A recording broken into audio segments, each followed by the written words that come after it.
درود پاک ویسے ہر دن پڑھیں سبحان اللہ، برکتیں ہی برکتیں ہیں، مگر جمعے کے دن اللہ اکبر۔ آپ جب درود کے فضائل احادیث کی کتابوں میں دیکھتے ہیں نا تو باقاعدہ الگ چیپٹر باندھا محدثین، یعنی عام درود پاک کے فضائل لکھے، پھر ایک آپ کو درود پاک کی فضیلت کی کتاب میں الگ چیپٹر ملے گا کہ جمعے کے دن درود پڑھنے کے فضائل، یعنی اتنی حدیثیں ہیں اسپیشلی فرائیڈے کے لیے، جمعے کے دن کے لیے۔ بڑی مشہور حدیث میرے آقا علیہ الصلوۃ والسلام فرماتے ہیں جس کا مضمون ہے کہ جو کوئی شخص جمعہ کے دن 200 بار درود پاک پڑھے اس کے 200 برس کے گناہ معاف کر دیے جاتے ہیں۔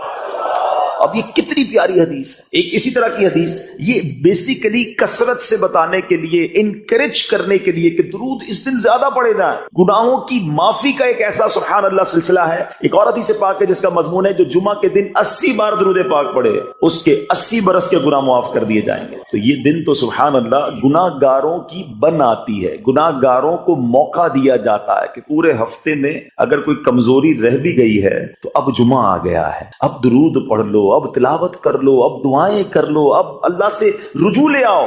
یہ جمعے کا دن سبحان اللہ، مفتی احمد یار خان نعیمی رحمت اللہ تعالی علیہ فرماتے ہیں جمعہ کے دن کوئی نیکی کی جائے اللہ کی بارگاہ میں جمعے کا شرف اور مقام اتنا اعلیٰ ہے کہ جمعہ کی ایک نیکی 70 گنا اس کا ثواب عطا کیا جاتا ہے، ملٹی پلائی بائی 70۔ سوچئے، سمجھدار لوگ بیٹھے ہیں، کاروباری لوگ بھی بیٹھے ہوں گے۔ ہمارے یہاں نارملی سپر اسٹور پہ یا کسی جگہ پر مارکیٹس وغیرہ میں اسکیم لگتی ہیں، 25% discount, 50% discount, buy one get one free, ایک خریدو دوسرا فری۔ لوگ گرمیوں کی چیزیں سردیوں میں خرید لیتے ہیں، ارے بھائی ابھی تو گرمیاں، ابھی سے جیکٹ خرید لی ہے یار، سستا مل رہا تھا، ایک پہ ایک فری مل رہا تھا، سردیوں میں کام تو آئے گا نا، چلو لے لو بھائی۔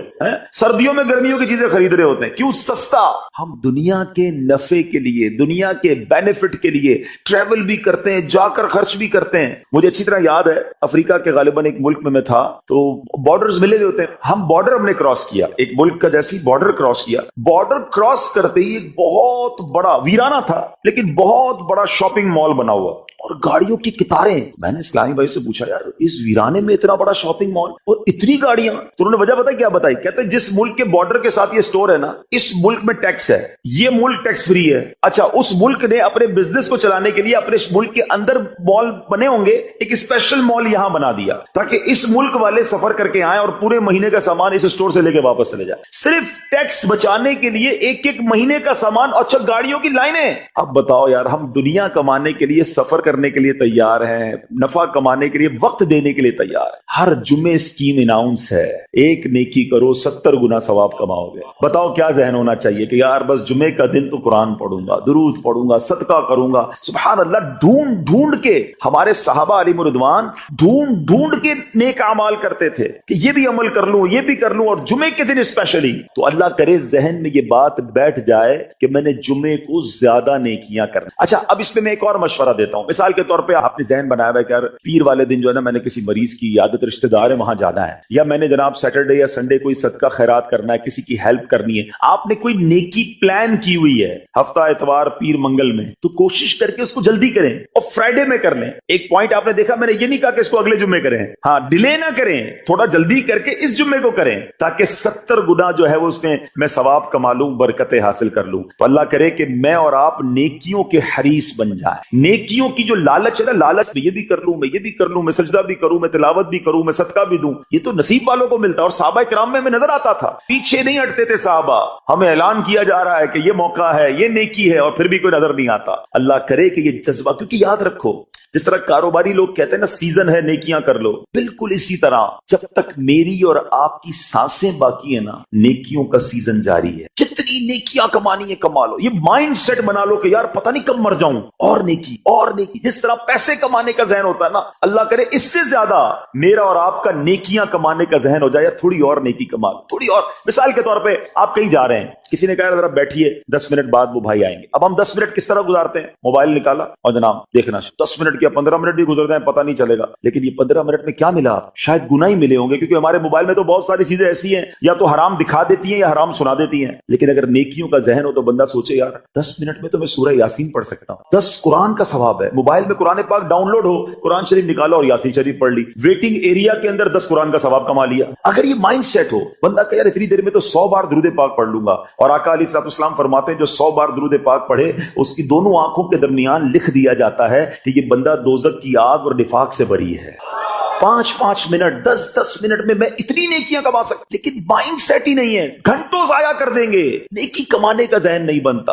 اگر یہی 10-15 منٹ میں مجھے پیسے ملنے ہوتے تو بتاؤ ہم کیا کریں؟ اللہ کرے دل میں اتر جائے میری بات۔ تو بہرحال جمعہ کا دن یہ بہت کمال کا دن ہے۔ ہر جمعے کے دن آپ کو اونٹ صدقہ کرنے کا ثواب مل سکتا ہے۔ ایک اونٹ کتنے کا آتا ہے؟ 1.5-2 لاکھ روپے کا تو ہوتا ہے۔ 2 لاکھ روپے ہر جمعے کو صدقہ کرو، مہینے کے ہو گئے 8 لاکھ روپے۔ بندہ بولے غریب آدمی 8 لاکھ ہر مہینے؟ جی جناب، ہر مہینے 8 لاکھ کم و بیش آپ صدقہ کرنے کا ثواب کما سکتے ہیں۔ کیسے؟ کتنا آسان۔ نبی پاک علیہ الصلوۃ والسلام فرماتے ہیں جس کا مضمون ہے جو جمعے کے دن سب سے پہلے آتا ہے اسے اونٹ صدقہ کرنے کا ثواب ملتا ہے، جو اس کے بعد آتا ہے اسے گائے صدقہ کرنے کا ثواب ملتا ہے۔ اللہ کی رحمت سے ہر جمعے فرشتے مسجد کے دروازے پر کھڑے ہوتے ہیں، ہم اللہ سے دعا کرتے ہیں اللہ تیری نوری مخلوق کے صدقے ہم پر رحم فرما، ہماری مغفرت فرما۔ مگر جب امام خطبے کے لیے کھڑا ہو جاتا ہے، آقا علیہ الصلوۃ والسلام فرماتے ہیں وہ رجسٹر بند کرتے ہیں اور وہ بھی آ کر امام کا خطبہ سننے کے لیے بیٹھ جاتے ہیں۔ تو جلدی آ کر، کچھ منٹ پہلے آ کر، اچھا علم دین الگ ملتا ہے، ظاہر ہے یہاں ہر جمعے بیان ہوتا ہے، وہ بیان سننے کو آپ کو الگ ملے گا، نیکی کی دعوت الگ ملے گی، اور سبحان اللہ اونٹ صدقہ کرنے کا ثواب۔ مبارک ہونے جو جلدی آتے ہیں۔ تو بہرحال اب میں چاہتا ہوں کہ جب بات جمعے پر ہی ہو رہی ہے تو ایک میں نے اور آپ کو پیغام دینا تھا۔ جمعے کو خطبہ دیا جاتا ہے، سالوں سے خطبہ سن رہے ہیں، مجھے اچھی طرح یاد ہے جب میری عمر شاید 17-18 سال تھی تو سن کر آدھا خطبہ تو مجھے اسی وقت یاد ہو گیا تھا، اب شاید پونا یاد ہو گیا ہوگا۔ آپ میں سے بھی کئیوں کو 60-70-80% خطبہ یاد ہوگا کیونکہ ہر جمعے سنتے ہیں، مگر کس کو یہ تجسس ہوا کہ یہ ہر جمعے امام صاحب پڑھتے ہیں، اس میں پیغام کیا ہے، اس کا ترجمہ کیا ہے، اس میں ہمیں کیا جاتا ہے؟ بس سر جھکاتے ہیں، ہاتھ باندھتے سنتے رہتے ہیں، کچھ سو بھی جاتے ہوں۔ ارے اللہ کے بندو سوچو تو صحیح کہ ہر جمعے کو سنتا ہوں، آدھا پونا یاد بھی ہو گیا، پیغام کیا ہے؟ 2 بات، ایک حدیث پاک اور ایک خوبصورت پیغام ہر جمعے کو آپ سنتے ہیں، ٹھیک ہے؟ حدیث ذرا سنیے، اللہ کے حبیب علیہ الصلوۃ والسلام فرماتے ہیں البر لا یبلا والذنب لا ینسا والدیان لا یم۔ سنے میں نا یہ الفاظ، ایسا لگ رہا ہے کہ یار یہ الفاظ تو کانوں میں ہر جمعے آتے ہیں۔ آگے فرمایا اعمل ما شئت کما تدین تدان، یہ حدیث ہے، ٹھیک ہے؟ اس کے بعد قرآن کی ایک آیت تلاوت ہوتی ہے فمن یعمل مثقال ذرۃ ومن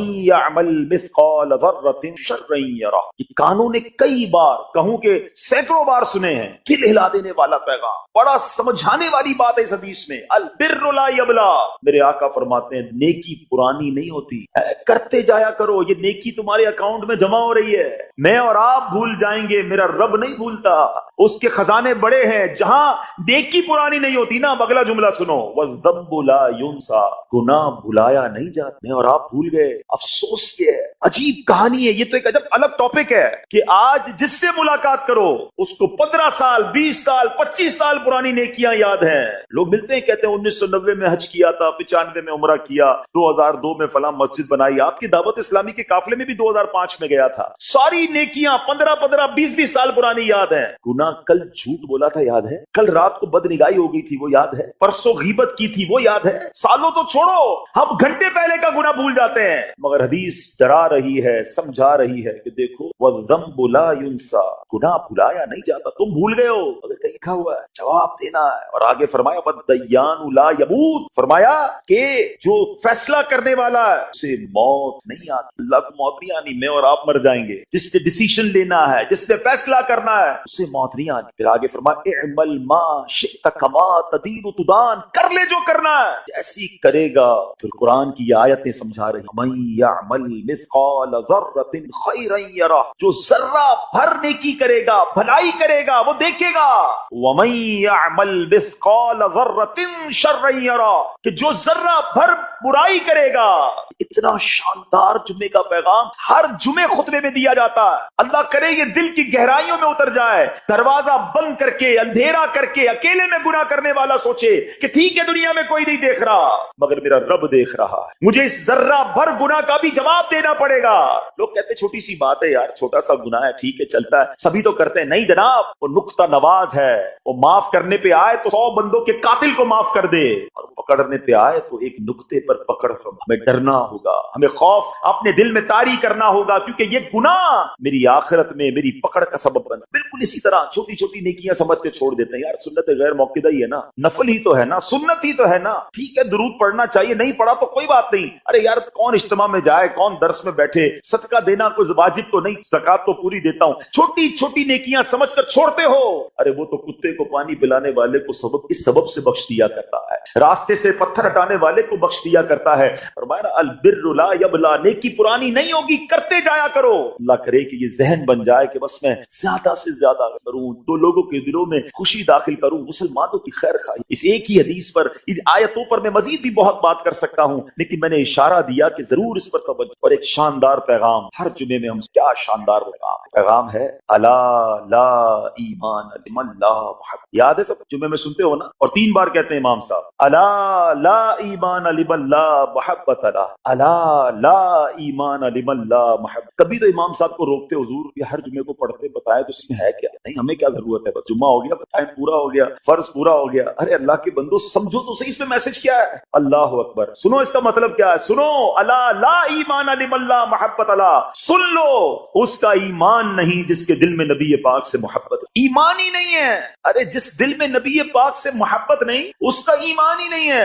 اعلیٰ حضرت امام اہل سنت ایسے ہی نہیں لکھتے کہ اللہ کی سرتابہ قدم شان ہے یہ، انسان نہیں انسان، وہ انسان ہے یہ۔ قرآن تو ایمان بتاتا ہے انہیں، اور ایمان یہ کہتا ہے میری جان ہے۔ ایمان کمپلیٹ ہی نہیں ہوتا نبی پاک علیہ الصلوۃ والسلام سے محبت کے بغیر، اور یہ بات ایسا لگتا ہے انفارچونیٹلی کہ غیر مسلم جانتے ہیں، تبھی تو وہ سازشیں کرتے ہیں، انہیں پتا ہے۔ آپ بتائیں دنیا کے کس ملک پہ نماز روکی جاتی ہے؟ نہیں روکی جاتی، مسجدوں کی تعمیر ہو رہی ہوتی ہے، تلاوت قرآن ہو رہی ہوتی ہے، کوئی نہیں روکتا، قرآن چھپ رہے ہیں، لیکن بار بار اگر حملہ ہوتا ہے، بار بار اگر اٹیک ہوتا ہے، تو اس لیے ہوتا ہے کہ ان مسلمانوں کے دلوں سے ان کے نبی کی محبت کو نکال۔ ان مسلمانوں کے دلوں میں اگر یہ محبت رسول رہ گئی تو یہ پھر بھی دوبارہ آ کر یکجا ہو جائیں گے، ایک ہو جائیں گے، نیک ہو جائیں گے۔ کسی طرح دل سے محبت رسول صلی اللہ تعالی علیہ وسلم نکالی جائے، اور اسی وجہ سے یہ ساری سازشیں کی جاتی ہیں، معاذ اللہ نبی پاک علیہ الصلوۃ والسلام کی گستاخیاں کی جاتی ہیں، تاکہ چیک کیا جائے ان پر اثر بھی پڑتا ہے کہ نہیں، کوئی اوپر نیچے ہوتا بھی ہے کہ نہیں، کہ اپنی دنیا میں مگن ہے، اس کو احساس ہی نہیں ہے۔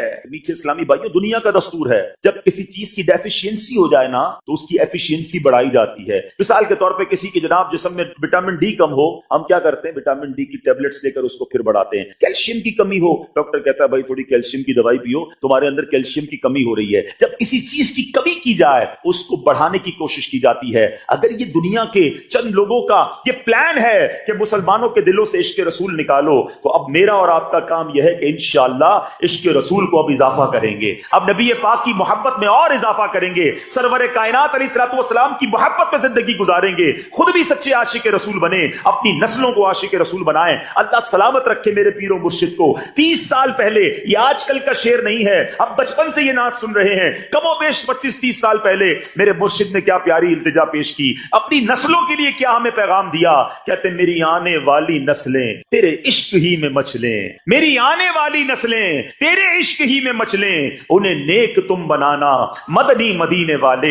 یہ ہے پیغام دعوت اسلامی کا کہ ہم بھی عاشق رسول بنے، کسی صورت ہمارے دل سے عشق رسول کم نہ ہو، اور جناب ہماری نسلوں میں ہم عشق رسول اتاریں۔ تو مجھے اور آپ کو اس ڈیفیشینسی کو ایفیشینسی میں، اس پہ اضافے کا اہتمام کرنا ہوگا۔ اب آئیے دیکھتے طریقے کیا ہیں، کیسے عشق رسول بڑھے گا، کیسے دلوں میں محبت رسول بڑھے گی، کیونکہ جمعے کا یہ اعلان ہر جمعے سنتے ہو، الا لا ایمان لمن لا محبت لا، وہ ایمان ہی کامل نہیں ہے، وہ ایمان ہی کمپلیٹ نہیں ہے جس دل میں عشق رسول نہیں ہے۔ تو عشق رسول بڑھے گا کیسے جناب؟ تو دنیا کا بڑا سمپل فارمولا ہے کہ عشق بغیر اطاعت کے کمپلیٹ ہی نہیں۔ دنیا میں بھی آپ جس سے محبت کریں، ہو ہی نہیں سکتا کہ آپ جس سے محبت کریں اس کی بات نہ مانیں، کہ میں آپ سے محبت بڑی کرتا ہوں مانوں گا ایک بھی نہیں آپ کی، نہیں جناب۔ جس سے محبت ہوتی ہے بندہ کہتا ہے آپ کے لیے جان، آپ حکم تو کریں، آپ کا فرمان سر آنکھوں پر، یہ دنیا کا دستور ہے۔ تو اگر آپ واقعی نبی پاک سے محبت کریں یا سچے عاشق رسول بننا چاہتے ہیں تو پھر فرمان رسول پر عمل کرنا ہو، نبی پاک کے طریقے پر عمل کرنا ہوگا، اطاعت رسول کرنی ہوگی، تبھی آپ سچے عاشق رسول کہلائیں گے۔ یہ ہو نہیں سکتا کہ ایک طرف تو میں نعرہ لگاؤں کہ غلامی رسول میں موت بھی قبول ہے، دوسری طرف نبی پاک پاک کا طریقہ قبول نہ ہو، نہ سچ قبول ہو، نہ مسلمانوں کی خیر خواہی قبول ہو، معاذ اللہ، نہ سنتیں قبول ہو، نہ نماز قبول ہو۔ جمعے کی نماز میں مسجدیں فل ہیں، کیا عصر کی نماز میں بھی ہوں گی؟ عصر فرض نہیں ہے؟ کیا مغرب فرض نہیں ہے؟ کیا عشاء فرض نہیں ہے؟ میرے آقا فرماتے ہیں جعلت قرۃ عینی فی الصلاۃ، کہ نماز میں میری آنکھوں کی ٹھنڈک ہے۔ میں جتنے جملے کہوں گا تقریباً تمام ہی کے موضوع پر نبی پاک کی حدیث موجود ہے صلی اللہ تعالی علیہ وسلم۔ مثال کے طور پہ آپ بیمار ہیں، شفا چاہتے ہیں، درود پاک پڑھیے۔ آپ اپنی روزی میں برکت چاہتے ہیں، درود پاک پڑھیے۔ آپ قرضے میں ہیں اور قرضے سے نکلنا چاہتے ہیں، آپ درود پاک پڑھیے۔ آپ دنیا میں ذلت و رسوائی سے بچ کر عزت چاہتے ہیں، آپ درود پاک پڑھیے۔ آپ ٹینشن فری لائف چاہتے ہیں، کوئی مصیبت پریشانی میں پھنسوں نہ، آپ درود پاک پڑھیے۔ آپ چاہتے ہیں کہ مرتے وقت کلمہ نصیب ہو جائے، آپ درود پاک پڑھیے۔ آپ چاہتے ہیں مرتے وقت نبی پاک علیہ الصلوۃ والسلام کا دیدار نصیب ہو، اور ایسا دیدار نصیب ہو کہ کونین کے والی اپنے ہاتھوں سے قبر میں اتاریں، آپ درود پاک پڑھیے۔ آپ قبر میں نبی پاک علیہ الصلوۃ والسلام کے جلوے چاہتے ہیں، آپ درود پاک پڑھیے۔ آپ منکر نکیر کے سوالات میں ثابت قدمی چاہتے ہیں، درود پاک پڑھیے۔ سنو، قبر میں نبی پاک نظر آئیں اور ان کی پہچان چاہتے ہیں تو درود پاک پڑھیے۔ بروز محشر جب ساری دنیا اٹھے گی، آپ نبی پاک کے پرچم تلے اٹھنا چاہتے ہیں، لواء الحمد کے ساتھ اٹھنا چاہتے ہیں، آپ درود پاک پڑھیے۔ حوض کوثر پر بڑا رش ہوگا، مگر نبی پاک کے ہاتھوں جام کوثر چاہتے ہیں تو درود پاک پڑھیے۔ آپ پل صراط پر گھبراتے ہوئے نہیں، ثابت قدمی سے گزرنا چاہتے ہیں، آپ درود پاک پڑھیے۔ اور سنو، نبی پاک کے ساتھ جنت میں جانا چاہتے ہیں تو درود پاک پڑھیے۔ مدینے جانا چاہتے ہیں، سرکار کے روضے پہ جانا چاہتے ہیں، آپ درود پاک پڑھیے۔ اور سنو، میرے آقا کا دیدار کرنا چاہتے ہیں، پھر بھی درود پاک پڑھیے۔ اب میں نے جتنی باتیں بیان کی ہیں الحمدللہ تقریباً ان تمام باتوں کے پیچھے حدیث پاک موجود ہے، جن کا مطالعہ ہے وہ سمجھ رہے ہوں گے یہ تمام بشارتیں، یہ تمام ریوارڈز، یہ تمام عنایتیں میرے آقا علیہ الصلوۃ والسلام نے احادیث میں بیان فرما دی ہیں۔ اب مجھے بتاؤ اور کیا چاہیے؟ ایک مسلمان کو اپنی زندگی، اپنی موت، اپنی قبر اور اپنے حشر کے بارے میں جو کچھ چاہیے میں نے سبھی تو بیان کر دیا۔ آپ عزت والی زندگی چاہتے ہیں، آپ روزی روزگار میں برکت چاہتے ہیں، ٹینشن فری لائف چاہتے ہیں، ذلیل و رسوا نہ ہو یہ چاہتے ہیں، پریشر میں نہ رہیں یہ چاہتے ہیں، کلمے والی موت ملے، نبی پاک کے دیدار والی موت ملے، قبر میں آقا کے جلوے ہوں، محشر میرے آقا کے ساتھ ہو، اور چاہیے کیا؟ اللہ اکبر، یہ ہے وظیفہ درود پاک۔ ہم اس کو پہچان ہی نہیں سکے، یہ اس درود پاک کی برکتوں کو جان ہی نہیں سکے۔ یہ چابی ہے سکسیس کی، اٹ از دا کی آف سکسیس۔ ایوری پرابلم کا سولوشن درود پاک میں ہے۔ ایسے نہیں لکھا شاعر نے کہ دکھوں نے تم کو جو گھیرا ہو تو درود پڑھو، دکھوں نے تم کو جو گھیرا ہو تو درود پڑھو، جو حاضری کی تمنا ہو تو درود پڑھو۔ اللہ کرے کہ بس اس کو ریئلائز کر جائیں اور اب اپنی زندگی میں درود پاک کو بالکل شامل، ایسا شامل کر لیں۔ اچھا، میں نے جتنی ساری باتیں بتائی نا، ان ساری باتوں کے لیے الگ الگ حدیث تو موجود ہے، میں ایک آپ کو الگ ایک اور خوبصورت حدیث سناتا ہوں جو اس بات کو مزید ایلابوریٹ کر دے گی۔ نبی پاک علیہ الصلوۃ والسلام کی بارگاہ میں ایک صحابی آئے، کہتے حضور صلی اللہ تعالی علیہ وسلم، میں اپنی ضروریات زندگی، کھانا پینا سونا، اپنے معمولات کے بعد اپنی لائف کا 25%، ایک چوتھائی وقت آپ پر درود پڑھنے میں صرف کروں گا۔ نبی پاک علیہ الصلوۃ والسلام نے فرمایا بہت اچھی بات، حدیث کا خلاصہ ہے، تھوڑا بڑھا لو تو اور اچھا ہے۔ کہتے حضور 50% اب اپنے وقت کو درود پاک میں صرف کروں گا۔ فرمایا بہت اچھی بات، لیکن اور بڑھا لو تو اچھا ہے۔ کہتے حضور اب 75% درود پاک میں ٹائم گزاروں گا۔ فرمایا اور بڑھا لو تو اچھا ہے۔ کہتے بس اب اپنے ضروریات کے بعد حضور سارا دن آپ پر درود پڑھتا رہوں گا۔ فرمایا اگر ایسا کرو گے تو تمہاری ساری مشکلوں کے لیے کافی ہوگا، تمہاری تمام ضروریات کے لیے کافی ہوگا۔ اٹ مینز یہ سولوشن ہے۔ ہم پریشان بھی ہوتے ہیں پھر بھی درود نہیں پڑھتے، ہم قرضے میں ہوتے ہیں درود نہیں پڑھتے، ہمارے کاروبار کی پرابلم آ جاتی ہے ہم درود نہیں پڑھتے، ہم بیمار ہو جاتے ہیں ہم درود نہیں پڑھتے، حالانکہ سب کا علاج ہے۔ سبحان اللہ۔ تو اب آج اس خوبصورت اجتماع میں آئے ہیں، یہ پہلے ریئلائزیشن لے کر جائیں کہ میں نے اب اپنی زندگی میں درود پاک کو بالکل ایسا شامل کر لینا فرمایا جیسے زندگی میں بہت ساری ضروری زندگی کی چیزیں شامل کی ہیں۔ پہلے تو محبت کے ساتھ درود پاک پڑھ لیں، صلو علی الحبیب صلی اللہ تعالی علی محمد صلی اللہ علیہ وسلم۔ اب میں ایک اور جہت کی طرف بات کرنا چاہتا ہوں۔ فضیلت تو سن لی، مزہ بھی بہت آیا، سبحان اللہ بھی بڑی زور سے نکلا، درود پاک کل سے شامل ہوگا یا نہیں اس کی گارنٹی نہیں ہے۔ اچھا، ہم نے پہلے بھی کئی بار فضیلتیں سنی ہیں، دعوت اسلامی والے تو جب بیان کرتے ہیں پہلے درود پاک کی فضیلت بیان کرتے ہیں، اور جب سنتے ہیں ماشاءاللہ مزہ بھی بہت آتا ہے، لیکن ایک دو دن بعد پھر وہی پورا دن گزر جاتا ہے، درود پاک شامل نہیں ہوتا۔ میں نے بہت غور کیا، سچی بتا رہا ہوں، میں اپنے لیے غور کیا کہ یار بیان تو بڑے کرتا ہے، تیری زندگی میں کتنے درود ہیں، کتنے پڑھتا ہے روز درود پاک؟ دنیا کو کہتا ہے روز اتنے 100 درود پڑھو، ادھر پڑھو۔ میں نے بہت غور کیا کہ یار پڑھتا تو ہوں، لیکن جس کو کہنا کہ زندگی کا جزو لا ينفق بن جائے، ایسا زندگی کا حصہ بن جائے کہ اس کے بغیر زندگی نہ گزرے، تو اس کا طریقہ کیا ہوگا؟ آپ دیکھیں، زندگی میں بہت ساری چیزیں آپ کی میری ایسی آئیں جو پہلے نہیں تھی، مگر ہم نے اس کو زندگی کا حصہ بنایا۔ مثال کے طور پہ اللہ پاک آپ سب کو ہمیشہ صحت مند رکھے، عافیت میں رکھے، لیکن کبھی کبھی انسان کی زندگی میں ایسا موقع آتا ہے دوائی آ جاتی ہے، ڈاکٹر کہتا ہے آپ کو جناب یہ پرابلم ہو گئی ہے، اب صبح دوپہر شام یہ دوائی پینی ہے آپ نے، اور حال حال میں پینی ہے۔ ہم کیا کرتے ہیں؟ ڈاکٹر کے سامنے یہ تو نہیں کہتے انشاءاللہ، اس کے بعد گھر چلے جاتے ہیں، ڈاکٹر اگلے مہینے جاتے، کیا ہوا؟ بولا وہ نعرہ تو لگایا تھا، دوائی تو نہیں پی، نہیں، فوراً پلان، ادھر نیت فوراً پلان، باہر نکلتے ہی پہلے اس کا پرچہ لے کے جاتے ہیں میڈیکل اسٹور پہ، 1 مہینے کی دوائی دو، اسٹارٹ شروع کیا نا، نیت کی اور پلاننگ شروع کی سسٹم میں لانے کے لیے۔ اب ذرا پوائنٹ سمجھیے گا جو میں نے ریئلائز کیا، آج آپ کو فارمولا دے دیتا ہوں۔ اچھا، دوائی لی، اچھا ہم جیسا آدمی جو بیزی ہے وہ کیا کرتا ہے؟ وہ دوائی بھی تھوڑی زیادہ لیتا ہے، ایک پتا رکھتا ہے آفس میں کہ یار دوپہر کے کھانے کے بعد آفس پہ ہوتا ہوں ادھر پیوں گا، ایک رکھتا ہے ادھر جدھر بیڈ روم میں بیڈ ہوتا ہے،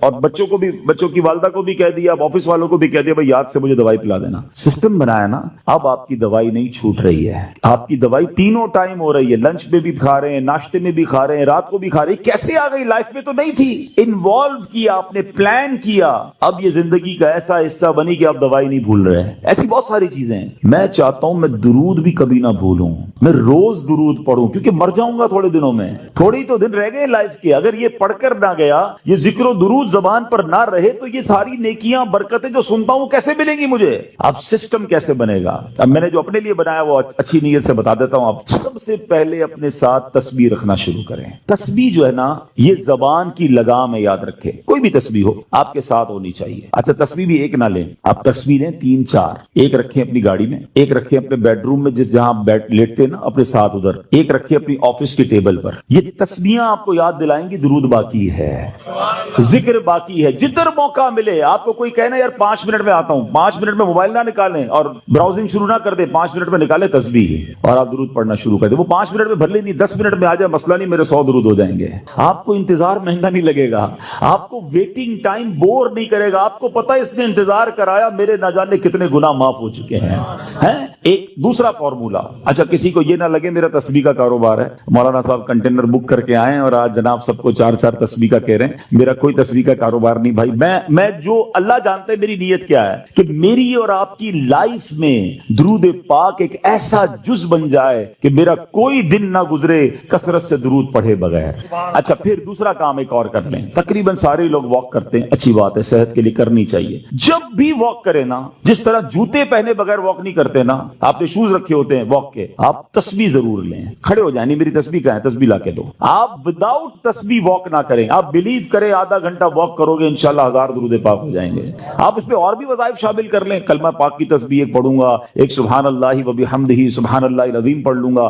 استغفار 70 بار نبی پاک روزانہ پڑھا کرتے، میں انشاءاللہ 70 بار استغفار بھی پڑھ لوں گا۔ آپ اپنا پورا جس کو کہتے ہیں شیڈیول بنا سکتے ہیں، اور یقین کرو جس دن ذکر و اذکار دبا کے کیے ہوں گے نا، جس کو کہتے ہیں رچ کے، اس رات کو نیند بھی بڑی اچھی آتی ہے۔ ہاں کہ اللہ کی رحمت سے ضائع نہیں کیا آج کا دن، آج اللہ کی رحمت سے میرے آقا کا بھی ذکر کیا، اللہ کا بھی ذکر میری زبان نے کیا۔ اگر یہ پلان، اس کی پلان کب بنے گا؟ جب اس کی اہمیت محسوس ہوگی۔ کہیں گے یار مولانا صاحب اتنی ساری باتیں باقی ہیں، پتہ نہیں کس موضوع کو لے کے بیٹھ گئے۔ ٹھیک ہے، آپ کی مرضی، اگر آپ کو یہ نارمل اور آرڈنری بات لگتی ہے، ورنہ بلیو کریں ہمارے اسلاف اتنا ذکر کرتے تھے۔ بزرگان دین کی سیرت کو پڑھیں نا، ایک بزرگ کے بارے میں آتا ہے، وہ ہر وقت ذکر الہی کرتے تھے۔ ایک بار کسی راستے سے گزرے، واپس آئے، پھر اس روڈ سے گزرے، کسی نے کہا حضرت ابھی تو گزر کے گئے تھے اس گلی سے، کہتے ہیں ہاں گزر تو گیا تھا مگر گزرتے گزرتے اللہ کا ذکر نہیں کیا تھا۔ میں چاہتا ہوں میں زندگی میں جس سڑک سے گزروں، جس راستے سے گزروں، اس راستے کو، اس سڑک کو اللہ کے ذکر کا گواہ بنا کر جاؤں۔ یہ مائنڈ سیٹ تھا حضرت جنید بغدادی رحمت اللہ تعالی علیہ، اپنے زمانے کے ولی ہیں، اولیاء کے سردار ہیں، کتنی نیکیاں تھیں ان کے پاس، ہمارے پاس تو ہے ہی کچھ نہیں، مگر اتنا اللہ کا ذکر کرتے، زبان سے اتنے ذکر الہی کرتے تھے کہ ایک بار آپ گئے کسی باربر شاپ پہ مونچھیں بنوانے، تو جو مونچھیں کاٹنے والا تھا کہتا حضرت تھوڑی دیر خاموش ہو جائیں، آپ ذکر روک دیں، میں نے آپ کی مونچھیں کاٹنی، آپ کے ہونٹ کٹ جائیں گے۔ فرماتے تم اپنا کام کرو، میرے ہونٹوں پہ زخم لگتا ہے تو لگ جائے، میں اللہ کا ذکر نہیں چھوڑ سکتا۔ اصل میں وہ لوگ یہ سمجھ گئے تھے کہ یہ لائف جو ہے نا بہت تھوڑی ہے، جتنی نیکیاں کمانی ہے کما کے جائیں تاکہ ادھر آرام کریں۔ یہ آرام کا ٹائم نہیں ہے، یہ انجوائے کا ٹائم نہیں ہے۔ لائف دنیا جو ہے نا دار العمل ہے، جزا کا ٹائم، انعام کا ٹائم، سکون کا ٹائم، یہ آخرت کا ہے۔ بس کچھ لوگ سمجھ بیٹھے کہ یہی مزے کا ٹائم ہے، یہی عیش کرنے کا ٹائم ہے، یہاں جناب انجوائمنٹ میں لگ گئے، نہ نمازیں پڑھتے ہیں، نہ قرآن پڑھتے ہیں، نہ ذکر کرتے ہیں۔ ارے ادھر جمع کرو، ادھر مزہ آئے گا، ادھر نیکیاں کمانی ہو۔ کہتے ہیں نا سیزن لگا ہوا ہے،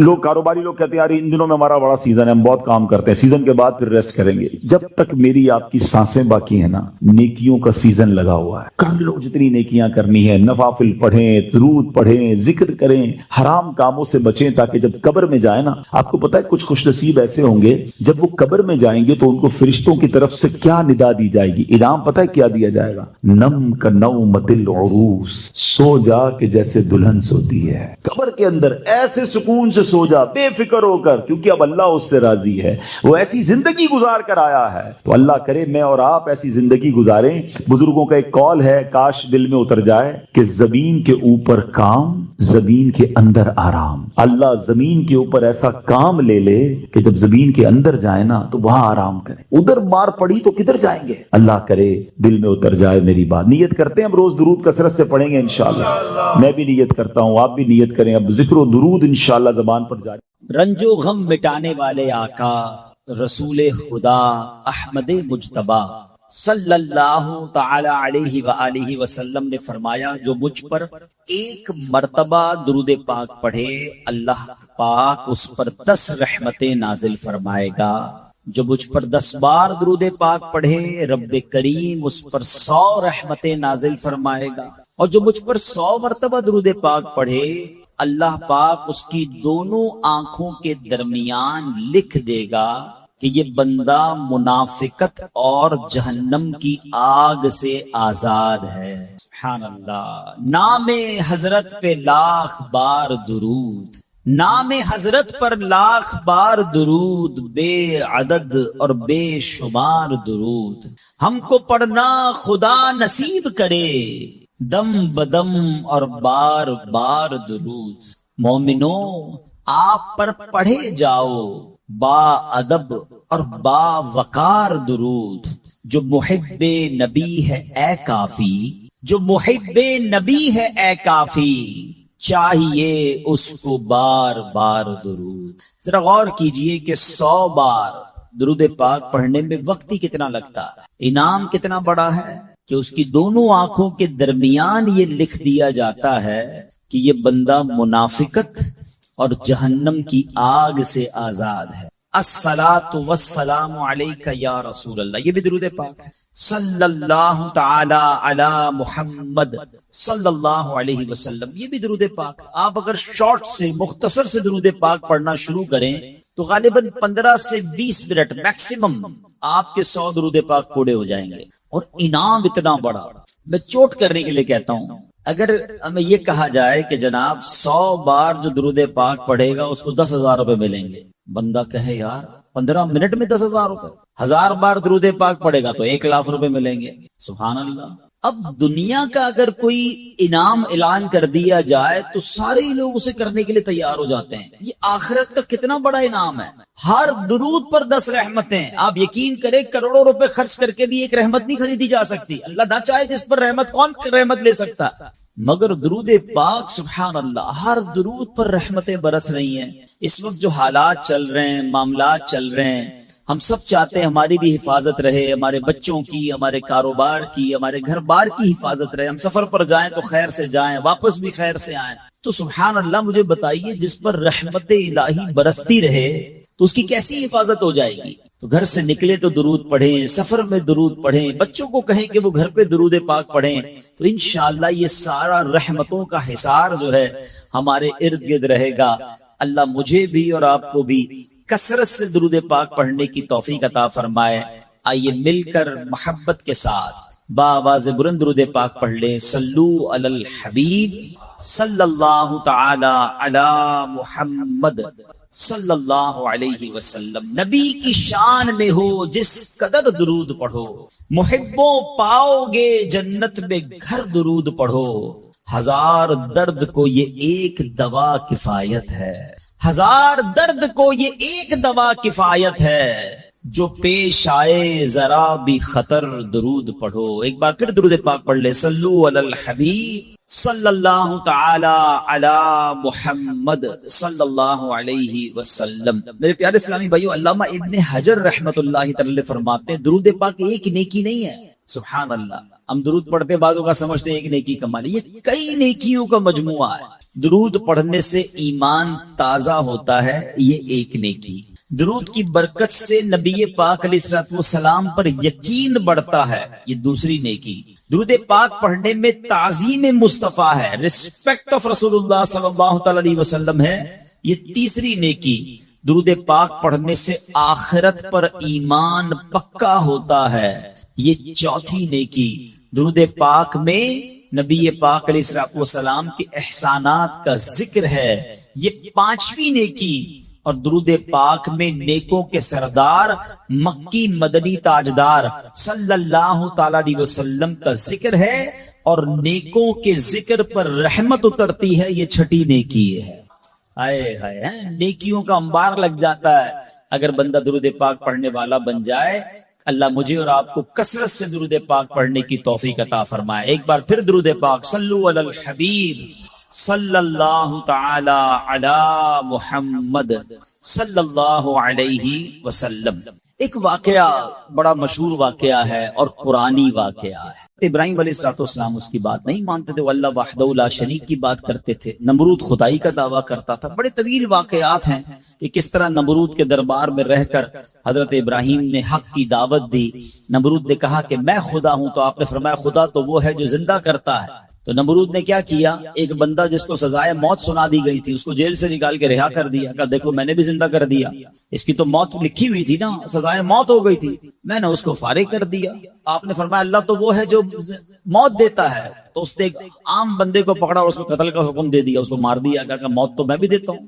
حضرت ابراہیم علیہ السلام نے کہا کہ میرا رب وہ ہے جو مشرق سے سورج کو نکال کر مغرب میں طلوع کرتا ہے، اگر تو خدا ہے تو مغرب سے نکال کر دکھا۔ اب اس کے پاس کوئی جواب نہیں تھا، یہ کیسے کر سکتا ہے کوئی؟ تو بہرحال کمال کا جذبہ تھا، کمال کا یقین تھا اللہ وحدہ لا شریک پر، ایسا یقین، سبحان اللہ۔ اب جب نمرود نے دیکھا کہ کوئی بات یہ ماننے کے لیے تیار نہیں ہے، تو ان بدبختوں نے یہ فیصلہ کیا کہ حضرت ابراہیم علیہ السلام کو آگ میں ڈال دیا جائے۔ اچھا وہ کوئی نارمل آگ نہیں تھی، ایسی آگ نہیں تھی کہ لکڑیاں لگائیں اور جناب بندے کو ڈالنا ہے، ایک ایسی آگ تھی کہ جو اس وقت تک اتنی بڑی آگ لگائی نہیں گئی تھی، اور ایسی آگ تھی کہ کوئی پرندہ بھی اوپر سے گزرتا تھا تو وہ گزر نہیں پاتا، جل کے اس کے اندر کوئلہ بن جاتا تھا، اور حضرت ابراہیم علیہ السلام کو اس آگ میں پھینکا جانے لگا۔ دیکھیں آج بھی اگر کوئی جیل میں قید ہو نا، سزا سنا بھی دی گئی ہو، تو اس کو یقین ہوتا ہے کہ کوئی نہ کوئی راستہ نکل آئے گا، ضمانت ہو جائے گی۔ یہاں تک کہ سزائے موت کے قیدیوں کو بھی یقین ہوتا ہے کہ چلے کوئی نہ کوئی چانس ہوگا، کوئی سزا معاف ہو جائے گی، کوئی عمر قید میں تبدیلی ہو جائے گی۔ سنا ہے پاکستان کی جیلوں میں کئی سال سے لوگ ہیں سزائے موت کے قیدی ہیں، مگر ان کو سزائے موت نہیں ہو رہی، تو کوئی نہ کوئی یقین یا امید رہتی ہے۔ حضرت ابراہیم علیہ السلام کو آگ میں پھینک دیا گیا، اپنی طرف سے اچھال دیا گیا۔ تو جبریل امین آئے اور آ کر کہا کہ اے ابراہیم کوئی حاجت ہے تو بتائیں۔ حضرت ابراہیم علیہ السلام کہتے ہیں مجھے تم سے کوئی حاجت نہیں ہے۔ کہا پھر جس سے حاجت ہے اس کو بتا دینا، اللہ رب العالمین کی بارگاہ میں تو عرض کریں۔ تو آپ نے کہا حسبی من سؤالی علمہ بحالی، اے جبرائیل میں کس حال میں ہوں میرا رب کریم جانتا ہے، اس کا جاننا میرے مانگنے سے بہتر ہے۔ اب یقین کے لیول تو دیکھے نا، اللہ دیکھ رہا ہے نا، میرے مانگنے سے بہتر یہ کہ وہ جانتا ہے، اس نے دیکھا ہے، اسے معلوم ہے مجھے آگ میں ڈالا جا رہا ہے، اگر وہ راضی تو میں بھی راضی۔ پنجابی شاعر کہتے ہیں نا، جے سونا میرے دکھ وچ راضی میں سکھ نو چلے پاوا ہوں. اگر میرا مالک میرے دکھ میں راضی ہے تو میں نے سکھ کو کیا کرنا. یہ کیسا یقین تھا. مگر اس یقین کا نتیجہ کیا نکلا کہ قرآن میں رب فرماتا ہے یا نار کونی برداً و سلاما علی ابراہیم. پھر آگ کو رب نے کیا حکم دیا، ذرا سمجھیے گا بات کو. اللہ کی قدرت کا کیسا نظارہ ہے اس واقعے میں. مجھے بتائیے آگ کا کام کیا ہے. آگ کا کام تو جلانا ہی ہے نا. عقل بھی کہتی ہے، سائنس بھی کہتی ہے، تجربہ بھی کہتا ہے جب بھی آگ ہے کوئی چیز ڈالو جلی جاتی ہے. مگر اسی آگ کو رب نے کیا حکم دیا، اے آگ ابراہیم پر ٹھنڈی اور سلامتی والی ہو جا. اللہ اکبر. حضرت ابراہیم کا ایمان ایسا تھا، یقین ایسا تھا کہ اتنی بڑی آگ جو ہے حضرت ابراہیم کے لیے گلزار بن جاتی ہے، باغ بن جاتی ہے. اچھا پھر ہوا کیا کہ نمرود جو ہے کچھ دنوں کے بعد، ایسا نہیں فوراً، کچھ دنوں تک آگ جلتی رہی. حضرت ابراہیم اس میں ڈالے جا چکے تھے. نمرود نے سوچا دیکھوں تو صحیح کہ ابراہیم کا حال کیا ہوا ہے. وہ اپنے محل کی چھت پر چڑھ گیا اور چھت پر چڑھنے کے بعد اس نے آگ کی طرف دیکھا. وہ حیران ہو گیا کہ حضرت ابراہیم اس اتنی بڑی آگ میں ایسے بیٹھے ہوئے ہیں جیسے بندہ باغ میں بیٹھا ہوتا ہے. بالکل اس آگ نے کوئی بال بھی بیکا نہیں کیا. حضرت ابراہیم چند منٹوں یا چند گھنٹوں میں نہیں رہے. تفاسیر میں لکھا کہ حضرت ابراہیم علیہ السلام اس آگ میں ایک روایت کے مطابق 7 دن اور ایک روایت کے مطابق 40 دن اس آگ میں رہے. مگر جب آپ باہر آتے ہیں تو آگ کی نے کوئی اثر آپ پر نہیں ڈالا. اللہ اکبر. اچھا پھر اس نے کیا کیا، نمرود نے یہ کیا کہ ہو سکتا ہے یہ آگ کی جو نا یہ کیٹیگری ٹھیک نہیں ہے، یہ آگ جلانے والی آگ نہیں ہے. تو نمرود نے پریکٹیکل کرنے کے لیے ایک اور بندے کو اس آگ میں ڈال دیا. حضرت ابراہیم اس آگ میں موجود ہیں اور بڑے نارمل طریقے سے بیٹھے ہوئے ہیں، آگ جل رہی ہے. تو نمرود نے ایک اور شخص کو آگ میں ڈالا. جیسے ہی وہ بندے کو آگ میں ڈالا اس آگ نے اس بندے کو جلا کر راکھ کر دیا. یعنی اس آگ کا کام جلانا تھا، مگر میرا رب جس کے لیے چاہے وہ آگ گلزار بن سکتی ہے. اللہ اکبر.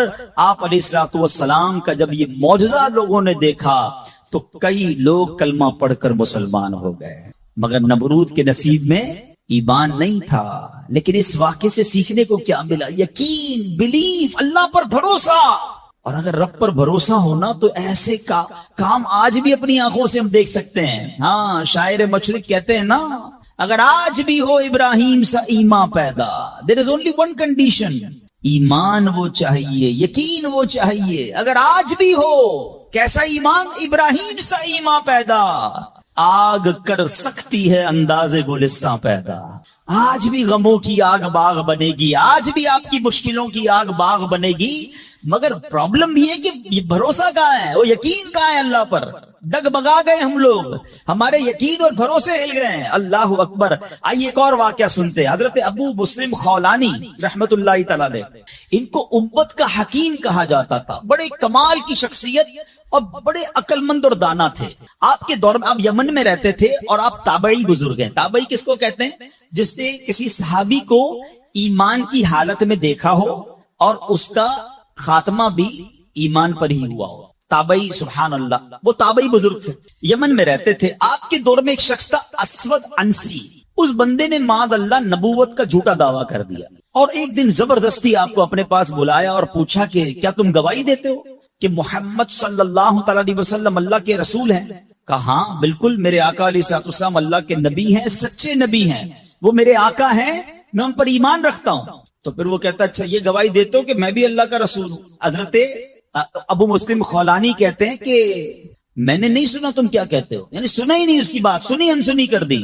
اسود انسی کو بڑا غصہ آیا، اس نے فوراً حکم جاری کیا کہ بڑی اور خوفناک آگ جلائی جائے. آگ جلائی گئی. ابو مسلم رحمت اللہ تعالی کو اس دہکتی آگ میں ڈال دیا جائے، حکم دے دیا. آپ کا ایمان ٹس سے مس نہیں ہوا، آپ کھڑے رہے اور آپ کو اٹھا کر آگ میں ڈال دیا گیا. سبحان اللہ. جس رب نے حضرت ابراہیم کے لیے آگ کو ٹھنڈا کیا تھا نا، گلزار کیا تھا، ابو مسلم خولانی رحمت اللہ تعالی کے لیے بھی وہ آگ سلامتی والی ہو گئی. بالکل صحیح سلامت آگ سے باہر آ گئے. اسود انسی نے جب یہ دیکھا کہ یہ اتنی بڑی کرامت، اب یہ لوگوں کو پتا چل جائے گا تو میری تو نبوت کا جو دعویٰ ہے وہ بیڑا غرق ہی ہو جائے گا. تو ان کو آزاد بھی کر دیا اور کہا کہ فوراً یہاں سے آپ چلے جائیں، تو آپ کو یمن سے نکال دیا. آپ یمن سے نکلے اور مدینہ منورہ حاضر ہو گئے. غلامی میں نہ کام آتی ہے شمشیریں نہ تدبیریں. غلامی میں نہ کام آتی ہیں نہ شمشیریں نہ تدبیریں. جو ہو ذوق یقین پیدا تو کٹ جاتی ہیں زنجیریں. کوئی اندازہ کر سکتا ہے اس کے زور بازو کا، نگاہ مرد مومن سے بدل جاتی ہے تقدیر. بات یقین کی ہے، بات ایسے کس کو کہتے ہیں، ایمان کی ہے. آج تو پرابلم یہ ہے، آج ہمیں کوئی سوال کر دے ہم ٹینشن میں آ جاتے ہیں کہ واقعی اس بات کی دلیل کیا. اپنے ایمان کے بارے میں لوگ تذبذب کے شکار ہو جاتے ہیں. اللہ ایک ہے، اللہ واقعی موجود ہے، اللہ کہاں ہے، معاذ اللہ، ایسے ایسے سوال لوگ کر دیتے ہیں. اور چونکہ مطالعہ ہوتا نہیں ہے، علماء کی صحبت ہے نہیں. آپ سمجھیے بات کو، اس وقت جو ماحول ہے اپنے بچوں کے ایمان کی حفاظت کی فکر کرنے کا دور ہے. ہمیں پتا ہونا چاہیے ہمارا ایمان کیا ہے، اللہ کے بارے میں، رسول کے بارے میں، فرشتوں کے بارے میں، قیامت کے بارے میں، جنت دوزخ، ہم کیا ایمان رکھتے ہیں اور اس کی ڈیٹیل کیا ہے. مسلمانوں کو اسلام کے بارے میں پتہ ہی کچھ نہیں ہے. اور اچھا جنہوں نے ایمان پر حملہ کرنا ہے ان کو سب پتا ہے، ان کو پتا ہے ان کو کیسے بہکانا ہے، ان کو پتا ہے ان کے دل میں شک کی پن کیسے چبونی ہے. تو خدا را یہ بات سمجھیے کہ اس وقت باقاعدہ ایسے لوگ، ایسے ادارے کام کر رہے ہیں کہ کسی طرح مسلمانوں کا ایمان چھین لیا جائے، ان کو اپنے رب سے ہی جناب یقین ختم کر دیا جائے، اسلام سے ہی ان کو ہلا دیا جائے. مگر فکر ہی کسی کو نہیں ہے. امام عشق و محبت اعلی حضرت نے 100 سال پہلے یہ بات کہی تھی. بتاؤ وہ 100 سال پہلے کے معاملات تھے، اب اور کتنے خطرناک ہو گئے. آپ نے لکھا تھا سونا جنگل رات اندھیری، چھائی بدلی کالی ہے، سونے والو جاگتے رہیو چوروں کی رکھوالی ہے. انہوں نے سمجھایا تھا کہ چور رکھوالے بن گئے ہیں، آپ کو اسلام کے لبادے میں اسلام کی بات کرنے آئیں گے اور ایمان لوٹ کے چلے جائیں گے، پتہ بھی نہیں چلے گا. کہتے ہیں آنکھ سے کاجل صاف چرا لیں یا وہ چور بلا کے ہیں. کیا محاورہ استعمال کیا ہے. آنکھ میں جب کاجل لگا ہوا تو کون نکال سکتا ہے. آنکھ سے کاجل صاف چرا لیں یا وہ چور بلا کے ہیں. تیری گٹھڑی تاکی ہے اور تو نے نیند نکالی ہے. یہ دور غفلت کی نیند سونے کا نہیں ہے. ہمارے بچوں کو کتنا پتا ہے اسلام کے بارے میں، خود ہمیں کتنا معلوم ہے. لیکن یقین بزرگوں کا کیسا تھا کہ جناب ان کو آگ میں ڈال دیا جاتا تھا، وہ آگ باغ بن جاتی تھی. یقیناً آج کے دور میں یہ ٹیسٹ نہیں کریں گے ہم. اب یہ بھی نہ ہو کہ جناب کوئی کہے چلو جناب اسلام یقین جو ہے میرا، اسلام حق پر ہے کہ نہیں، آگ میں جاتا ہوں، آگ نہیں جلائے گی مجھے. پہلا ایسے یقین بھی تو لائے نا. یہ امتحان اور ٹیسٹ کرنا ہمارا کام نہیں، یہ اللہ والوں کا انداز ہوتا تھا. بڑی خوبصورت بات سمجھیے گا کہ ہمیں کس طرح اللہ پر بھروسہ رکھنا ہے. ایک شخص نے حضرت عیسیٰ سے کہا آپ اللہ پر کامل بھروسہ کرتے ہیں؟ کہا بالکل کرتا ہوں. کہا پھر پہاڑ سے کود جائیں، اللہ نے بچانا ہوگا تو تمہیں بچا لے گا. آپ کا رب بچاتا ہے کہ نہیں بچاتا دیکھتے ہیں. کیا خوبصورت جواب دیا حضرت عیسیٰ علیہ السلام. آپ فرماتے ہیں اللہ پر بھروسہ ضرور رکھتا ہوں مگر اللہ کا امتحان نہیں لیتا ہوں. تو یہ بھی بات سمجھنے والی ہے. اس طرح کے ٹیسٹ نہیں لیے جاتے اپنے آپ پر، مگر ان واقعات سے سیکھنا کیا ہے کہ یقین کیسا ہونا چاہیے، رب کے فیصلوں پر اطمینان کیسا ہونا چاہیے. سبحان اللہ. انہی حضرت ابراہیم علیہ السلام کا ایک اور واقعہ ہے نا. ایک قافلہ تھا، 3 افراد ہیں، بلکہ اس میں سبحان اللہ 4 افراد ہیں. حضرت ابراہیم، حضرت اسماعیل، بی بی ہاجرہ، اور چوتھے کون تھے؟ حضرت جبرائیل. حضرت جبرائیل راستہ بتا رہے ہیں. یہ پورا قافلہ پیچھے پیچھے جا رہا ہے. کہاں جا رہا ہے؟ حضرت جبرائیل سے حضرت ابراہیم کو اتنا شوق تھا، پوچھتے ہیں اے جبرائیل ہماری منزل آ گئی؟ کہتے ہیں بھی اور آگے. ہماری منزل آ گئی؟ کہتے ہیں بھی اور آگے. لکو دک صحرا میں ایک ٹیلے پر جا کر، کون سی جگہ تھی جہاں آج مکہ آباد ہے؟ کچھ بھی نہیں تھا، کعبہ بھی نہیں تھا. اسی ٹیلے والی جگہ پر بعد میں کعبہ بنایا گیا. بالکل صحرا ہے، نہ پانی ہے نہ کھانا ہے. حضرت جبرائیل نے بتایا اے ابراہیم تمہارا مقام آ گیا ہے. حضرت ابراہیم کی اطاعت دیکھیں کہ وہ بیٹا جو 99 سال کی عمر میں دعاؤں کے بعد ملا ہے. حضرت اسماعیل آپ کو 99 سال دعا کرتے کرتے گزر گئے، پھر ملے تھے، مگر حکم کیا تھا کہ اپنے بیٹے کو، اپنی زوجہ کو وہاں چھوڑ آؤ. حضرت ابراہیم اپنی زوجہ کو، اپنے بیٹے کو جب چھوڑ کر جاتے، تھوڑے سے کھجورے ہیں، پانی ہے، تو بی بی ہاجرہ کیا کہتی ہیں؟ 3 بار کہا کہ ابراہیم کس کے سہارے چھوڑے جا رہے ہیں، کس کے سہارے چھوڑے جا رہے ہیں؟ حضرت ابراہیم نے جواب نہیں دیا. تو آخر میں کہتی اللہ امرک بہذا، اے اللہ کے نبی، کہ اللہ پاک نے آپ کو اس کا حکم دیا ہے؟ آپ نے کہا مجھے رب نے حکم دیا ہے. اب یقین دیکھیں اس خاتون کا, اس ماں کا یقین دیکھیں جس کا چھوٹا بچہ ساتھ ہے, دودھ پیتا بچہ ساتھ ہے, نہ کوئی انسان نہ پرندہ. مگر جب حضرت ابراہیم نے کہا نا کہ ہاں رب کا حکم ہے, تو کیا کہا, اے اللہ پاک کے نبی, اگر یہ اللہ پاک کا حکم ہے تو پھر آپ خیر سے جائیں, اللہ ہمیں ضائع نہیں کرے گا. رب کا حکم ہے نا, پھر کھانا بھی اسی نے دینا ہے, پانی بھی اس نے دینا ہے, ہماری حفاظت بھی اسی نے کرنی ہے. اے ہائے یقین کیسا تھا کہ وہ رب رحمان قدرتوں والا ہے. اللہ وہ ہے جو مردے سے زندہ نکال سکتا ہے. اللہ وہ ہے جو دن سے رات کو بناتا ہے, رات سے دن کو بناتا ہے. اللہ پاک وہ ہے جو بنجر زمین کو سرسبز و شاداب بنا دیتا ہے. یہ وہی رب ہے جو صحرا سے چشمے نکال دیتا ہے. اللہ پر یقین تھا کہ اگر پانی نہیں تو کیا ہوا, پانی بھی اسی کی نعمت ہے, وہی عطا فرمانے والا ہے. ارے یہاں کھانا نہیں تو کیا ہوا, رزق دینے والا تو موجود ہے. سبحان اللہ. اور ایسا ہی ہوا, کہا اب خیر سے جائیے, اللہ ہمیں ضائع نہیں کرے گا. کیا خوبصورت شعر ہے نا, یقین مثل خلیل آتش نشینی, یقین مثل خلیل آتش نشینی, یقین اللہ مستی خود گزینی, سن اے تہذیب حاضر کے گرفتار, غلامی سے بدتر ہے بے یقینی. کیا ترجمہ ہوا اس کا معنی کیا ہوا؟ یقین کیا ہے؟ حضرت ابراہیم کی طرح بے خطر بغیر ڈرے آگ میں کود جانے کا نام یقین ہے. یقین کیا ہے؟ محبت الہی میں غرق ہو جانا اور اپنے آپ کی اصلاح میں لگ جانا یقین ہے. ایک بڑا پیارا واقعہ ہے, ایک گاؤں میں بارش نہیں ہو رہی تھی اور لوگ پیاسے مر رہے تھے, کئی سال ہو گئے بارش نہیں ہو رہی تھی. آخرکار گاؤں والوں نے پلان کیا کہ سارے گاؤں والے جمع ہوتے ہیں اور مل کر دعا کرتے ہیں, نماز استسقاء, اور اس کا ایک پورا طریقہ ہے دعا کا. ایک قطرہ بارش کا نہیں پڑ رہا تھا, مویشی بھی پیاسے, لوگ بھی پیاسے, کنویں بھی سوکھ گئے تھے. اب جب گراؤنڈ میں لوگ جمع ہوئے نا, تو ایک نوجوان ہاتھ میں چھتری لے کر آیا. لوگ اس کا مذاق اڑانے لگے, ارے اللہ کے بندے, سالوں ہو گئے بارش نہیں ہوئی ہیں, تم چھتری لے کر آئے ہو. تو کہتا مانگنے کس سے آیا ہوں, اس رب نے بارش تو دینی ہے, واپسی کیا بھیگتا ہوا جاؤں گا. اور علماء کہتے ہیں جب دعا شروع ہوتی ہے تو اتنی بارش ہوتی ہے کہ پورا گاؤں بھیگتا جاتا ہے, وہ نوجوان چھتری کے سائے میں جا رہا ہے. فرمایا یہ اس نوجوان کا یقین تھا جس کی وجہ سے یہ بارش ہوئی ہے. کاش یہ بات سمجھ آ جائے. ارے رب پر بھروسہ نہیں کرو گے تو کس پر بھروسہ کرو گے؟ اپنے دین پر, اللہ رسول کے فرمان پر ہی ہمیں بھروسہ نہیں ہے. غور کیجئے, یہ یقین لے آؤ واپس, زندگی میں موج آ جائے گا, زندگی اتنی پرسکون ہو جانی ہے. اگر اللہ کے فیصلوں پر یقین آ جائے, اللہ کی عطاؤں پر یقین ہو جائے, آخرت کے وعدوں پر یقین ہو جائے, نبی پاک کی حدیثوں پر یقین ہو جائے. اعلیٰ حضرت رحمت اللہ تعالی علیہ کا کیسا یقین تھا. ایک بار غالباً اپنی والدہ کے ساتھ حج پر جا رہے تھے. اس زمانے میں پانی کے شپ جاتے تھے, اتنا زبردست رف سی ہو گیا, طوفان آ گیا, لوگ ڈر گئے, کلمے پڑھنے لگے, یہاں تک کہ لوگوں نے کفن نکال لی ہے کہ چلو کفن پہن لے, ڈوبنے والا ہے جہاز. اعلیٰ حضرت امام اہل سنت مفتی ہیں, ٹھیک ہے نا, اتنے بڑے مفتی ہوتے ہوئے آپ نے بھی والدہ کو کہا میں اللہ کی قسم کھا کر کہتا ہوں جہاز نہیں ڈوبے گا. تھوڑی دیر ہوئی تو ایسا ہی ہوا, جہاز کو کام ڈاؤن ہو گیا, سب خیر سے پہنچ گئے. تو ماں نے کہا بیٹا اتنی بڑی قسم کیسے کھا لی تم نے؟